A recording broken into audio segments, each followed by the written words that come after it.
Once again, welcome students. बड़ी length की video नहीं बना पा रहा हूँ क्योंकि थोड़ी सी अपलोडिंग की प्रॉब्लम होती है, इसलिए ठीक है। आपको लेक्चर और उसमें लिख के आएगा कि लेक्चर 1, लेक्चर 2, लेक्चर 3, उस हिसाब से आप चैनल पे जाके देख सकते हैं वीडियो को। अभी हमने डिस्कस किया Euclid division lemma A equal to B Q plus R. एक एग्जांपल लेके हमने आपको बताया अभी कि सपोज़ करते हैं कि हमारे पास दो नंबर हैं, that is first is 59 and second is 8, then A equal to B Q plus R according to Euclid division lemma A is equal to B Q plus R. इसको हम आगे डिस्कस करेंगे। तो हमारे पास दो नंबर ऐसे आने चाहिए Q और R जो इस तरीके की कंडीशन को सेटिस्फाइड करे, जहाँ पे A की वैल्यू 59, B की वैल्यू 8 हो, और Q और R दो ऐसे नंबर आए जो इसको सेटिस्फाइड करें। तो हम देखते हैं कि 59 इक्वल टू 8 इंटू 7 प्लस 3, ठीक है। 8 7 56, 8 7 multiply by is equal to 56 plus 3 that is 59, ठीक है। तो ये एक इक्वेशन क्या हो गया, प्रिपेयर हो गया, जिसमें Q की वैल्यू 7 और R की वैल्यू 3 है। Q और R कोई बड़ी सी चीज़ नहीं है, Q क्वोशंट है वो जो 7 है, R रिमाइंडर है जो कि 3 है। तो ये आपका यूक्लिड डिवीज़न लेमा ये कहता है कि अगर दो पॉजिटिव इंटीजर A और B है तो कहीं ना कहीं दो नंबर ऐसे होंगे Q और R जो A equal to B Q plus R को सेटिस्फाइड करेंगे। ये एक इक्वेशन बनाएंगे। आई थिंक आपको समझ में आ गया यूक्लिड डिवीज़न लेमा। अब बात आती है, एक छोटा सा टॉपिक है,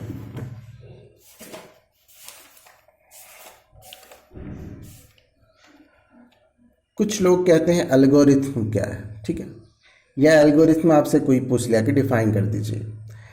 तो एल्गोरिथम एक वेल डिफाइंड स्टेप्स होते हैं जो किसी भी एक वेल डिफाइंड या किसी भी स्पेसिफाइड क्वेश्चन को सॉल्व करने के लिए एक प्रोसीजर होता है, या यूं कह लीजिए किसी क्वेश्चन को सॉल्व करने का स्टेप बाय स्टेप जो प्रोसीजर होता है उसे एल्गोरिथम कहते हैं, ठीक है।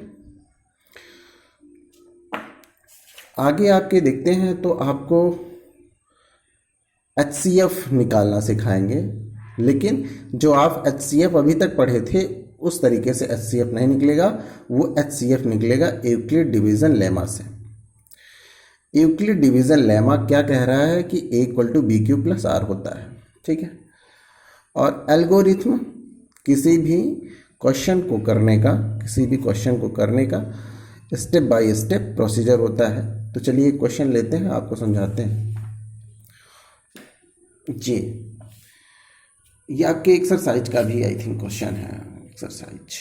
आपकी एक्सरसाइज बेटा 1A RS अग्रवाल का 4th का फर्स्ट क्वेश्चन है। एक्सरसाइज आपकी पूरी लगवाई जाएगी, परेशान ना हो। ये कॉन्सेप्ट के साथ में था इसलिए इसी को पहले लगवा दिया जा रहा है। बाकी एक्सरसाइज स्टार्ट करेंगे, ये सिर्फ कॉन्सेप्ट क्लास है, यहाँ पे आपको एक्सरसाइज से मतलब नहीं है, एक्सरसाइज अलग से कराई जाएगी। क्वेश्चन है find HCF using Euclid division algorithm. Euclid division algorithm को यूज़ करके 612 और 1314 का आपको निकालना है HCF। इसका HCF अगर आप प्रीवियस क्लास के अकॉर्डिंग करना चाहेंगे तो आसानी से निकाल सकते हैं, लेकिन यहाँ पे यूक्लिड डिवीज़न एल्गोरिथम की मदद से की हेल्प लेके ही करनी है, ठीक है। चलिए देखते हैं। आपको जो बुक्स में है वो थोड़ा सा लेंदी बना के दिया है, हम यहाँ पे थोड़ा सा इसको शॉर्ट कर दिए हैं, आपके समझने में भी आसान रहेगा। और मैथमेटिक्स है, आपको फैक्ट आने चाहिए, बहुत ज़्यादा इधर उधर घूम के वही बातें करने की कोई ज़रूरत नहीं है, आप स्ट्रेट फॉरवर्ड काम कर सकते हो। तो आइए देखते हैं कैसे क्वेश्चन होगा। 612 एंड 1314, ठीक है। यहाँ से आपका सलूशन शुरू है, जहाँ से स्टेप 1 लिखा है। स्टेप 1 में बेटा देखेंगे कि कौन सा नंबर किससे बड़ा है। तो 1314 is greater than 612, 1314 is greater than 612, यानी कि ये इससे बड़ा है। बाई यूक्लिड डिवीज़न लेमा, ठीक है। यूक्लिड डिवीज़न लेमा क्या कहता था, फिर देखिए बेटा, यूक्लिड डिवीजन लेमा कहता था A is equal to B Q plus R, यानी कि ए और बी नंबर है, ठीक है। तो ए और बी नंबर की जगह पे ए की जगह 1314 और बी की जगह पे 612 है। तो ए इज इक्वल टू यानी कि 1314 इज इक्वल टू 612, ठीक है। ये बी क्यू प्लस आर इस फॉर्मेट में कन्वर्ट होगा। अच्छा, ये आएगा कहाँ से? ये आएगा इस तरीके से, आपको एक डिवाइड करना होगा 612 का 1314 से, ठीक है, में डिवाइड करना है। तो 612 टू ज़ा 1224, आप इसको माइनस करेंगे तो 90 आएगा। 90 क्या है बेटा? रिमाइंडर है, 2 क्वेश्चन है।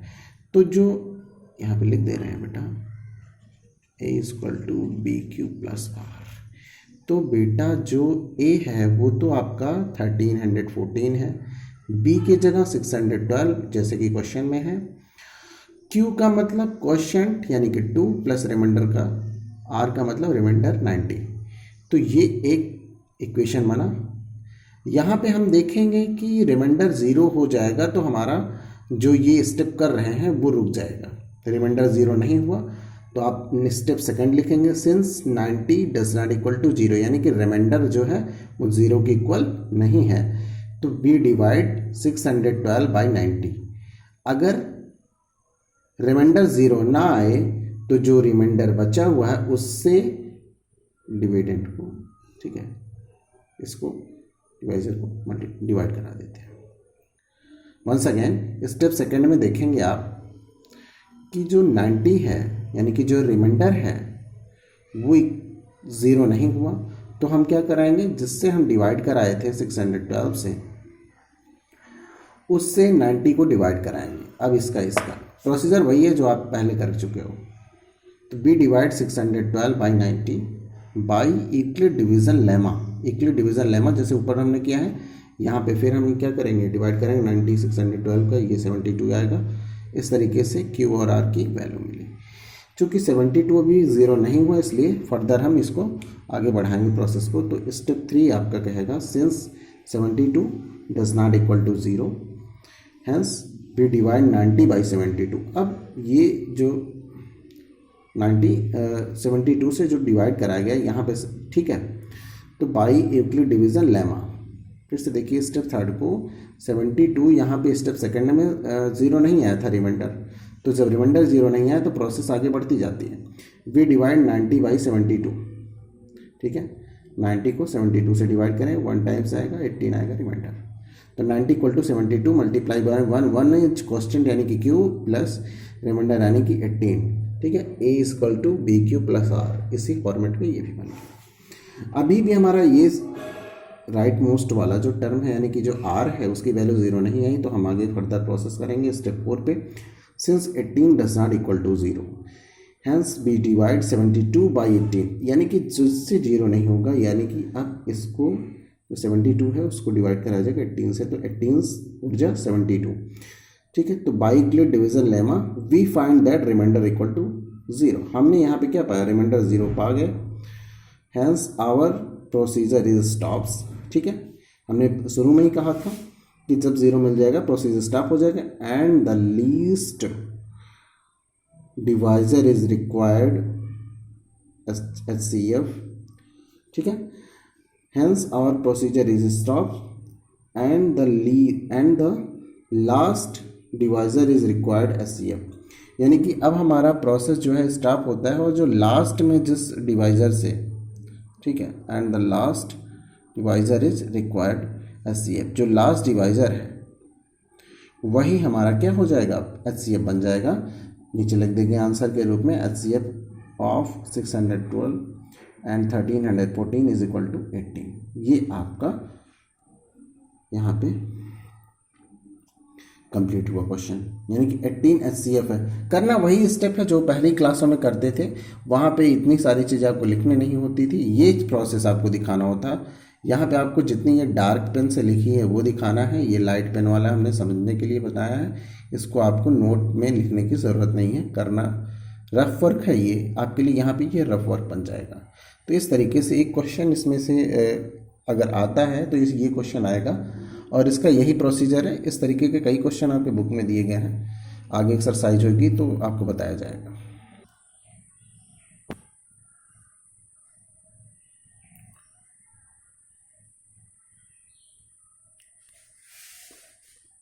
अब आपकी एक्सरसाइज पे आते हैं, ठीक है। एक्सरसाइज 1A क्वेश्चन नंबर 1 है,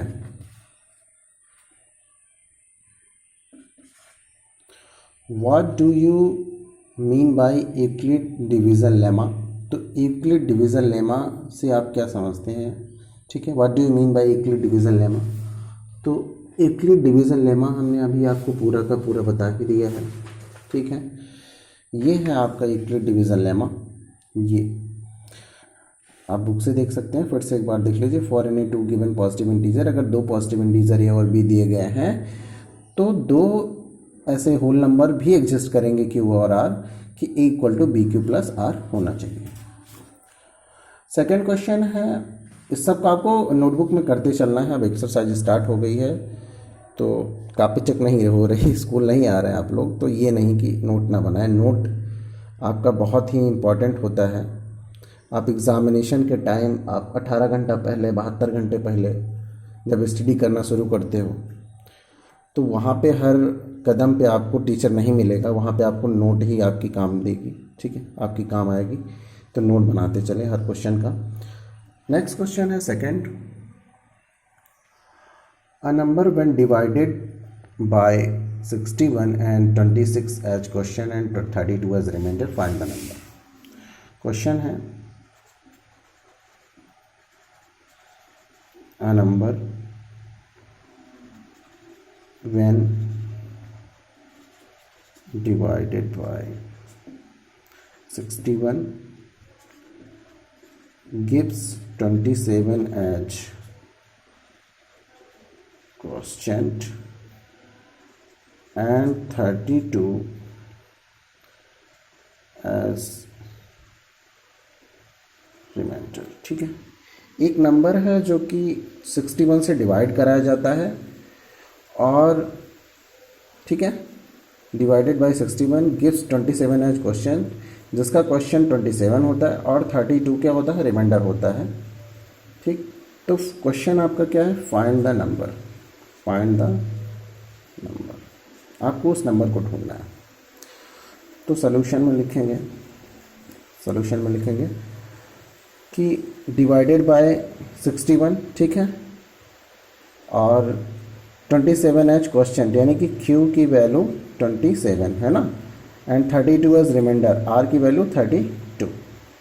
तो a number when divided by 61, 61 से डिवाइडेड किया गया है, यानी कि वो नंबर क्या होगा, ग्रेटर नंबर होगा। टू नंबर ए और बी जो कि A equal to B Q plus R होते हैं, उसमें से वो जो नंबर आपको ढूंढना है वो नंबर ग्रेटर होगा, यानी A is equal to how much and given B is equal to 61, ठीक है। तो आइए लगाते हैं, लिखना बाय यूक्लिड डिवीज़न लेमा, ठीक है। स्पेलिंग आप लोग करेक्ट कर लीजिएगा, इसमें पूरा नहीं लिख रहे हैं। तो क्या कहता है बेटा, A equal to B Q plus R, यानी कि आपको ए की वैल्यू फाइंड आउट करनी है, बी की वैल्यू 61, क्यू की वैल्यू 27 और आर की वैल्यू 32 इज इक्वल टू, हाँ, इसे 61 multiply by 27 that is 1647 plus 32 is equal to 1679, ठीक है। ये आपका आंसर आ गया, ठीक है, लिख देना, hence required number is equal to 1679, ठीक है। फिर से एक बार आपको दिखा देते हैं क्वेश्चन। फर्स्ट ये एक्सरसाइज का क्वेश्चन नंबर फर्स्ट था, फर्स्ट सेकंड था, ठीक है, क्वेश्चन नंबर सेकंड था, फर्स्ट हो चुका है। A number when divided by 61, अगर किसी नंबर को 61 से डिवाइड करते हैं, 27 उसका क्वोशिएंट आता है और 32 रिमाइंडर आता है, तो फाइंड द नंबर। अब जिस नंबर को आप ढूंढ रहे हो बेटा, वो नंबर इन सभी नंबर से बड़ा होगा, क्योंकि उसी नंबर में डिवाइड किया जा रहा है। जिस नंबर में डिवाइड किया जा रहा है वही आपको ढूंढना है, यानी सबसे बड़ा वाला होगा। और हम यूक्लिड डिवीज़न लेमा में जानते हैं कि A equal to B Q plus R होता है, ठीक है। यहाँ पे ये जो लिखा है इसमें ए जो बिगेस्ट नंबर होता है। तो क्वेश्चन आपको दिया है 27, रिमाइंडर दिया है 32, ठीक है।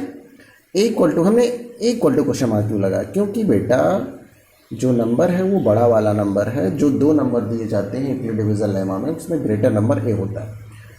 और डिवाइडेड बाय 61, तो डिवाइडेड बाय कराए, जिससे डिवाइड कराए वो तो छोटा हो गया, यानी कि बी की वैल्यू 61, ये इसमें हम वैल्यू पुट करते हैं, ए की वैल्यू हमारी आ जाती है। ये कैलकुलेशन आप देख लीजिएगा, बहुत ही ईजी कैलकुलेशन है। तो नंबर आपका आएगा 1679। ठीक है, ये आपका आंसर है।